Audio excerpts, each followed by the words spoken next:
The nation's chief setting the record straight on Chinese citizenship claims, saying those rumors are not true. Good evening, everyone. I'm Charisma Robinson. I'm Keishla Adderley. Thanks for joining us tonight. Topping the news, there could be an agreement between government and China's Exim Bank. This news comes amidst claims that the government may have agreed to grant major concessions to Chinese investors in exchange for inking a deal. In this report, Clint Watson tells us that the Prime Minister and his deputy say that Bahamian citizenship is not for sale. Prime Minister the Right Honorable Perry Christie says it is an absolute lie that his government has agreed to the sale or grant of 500 Bahamian citizenships to Chinese investors in connection with the Bahama project. Mr. Christie says Bahamian citizenship is not for sale at any time, at any price, to anybody. He says this is a non-negotiable position of his government and for him a matter upon which no compromise is possible. He assures the Bahamian people that no deal offering Bahamian citizenship in return for an investment in the Bahamas will ever be entered into while he heads the government. The nation's leader says he finds the idea to be repugnant to all that he believes in and to all that he stands for.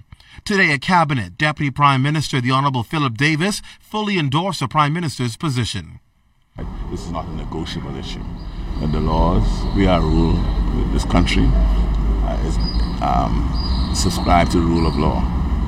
The rule of law trumps anything that I may be able to negotiate. If I negotiate, I have to negotiate within the realm of the rule of law. The law sets out how a person could acquire citizenship. According to the law, in order for a person to receive citizenship, one of the many qualifications is they must first be living in the Bahamas for at least 10 years and contributing in a positive way to the economy, as well as showing they have adapted to the culture. The Bahamas, unlike some other countries, does not grant citizenship based on economic standings or negotiations. Permanent residency, however, can be granted based on economic investment.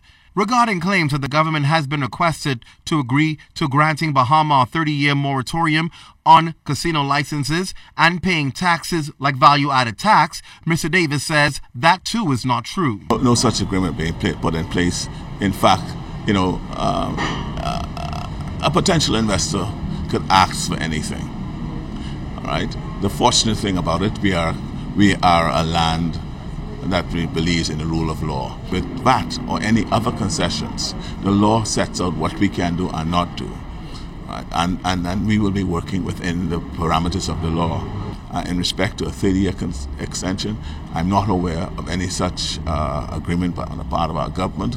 If it is being asked for by a potential investor, they could ask for it.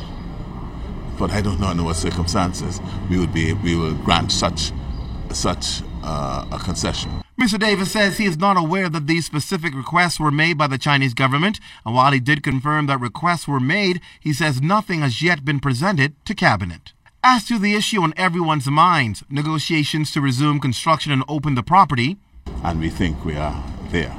And I will not preempt the Prime Minister from speaking to the matter, which he will be doing tomorrow morning. And as he chastised reporters here, the Deputy Prime Minister is also reminding Bahamians that nothing can circumvent the law and the government must operate within the parameters of that law. Clint Watson, ZNS Network News.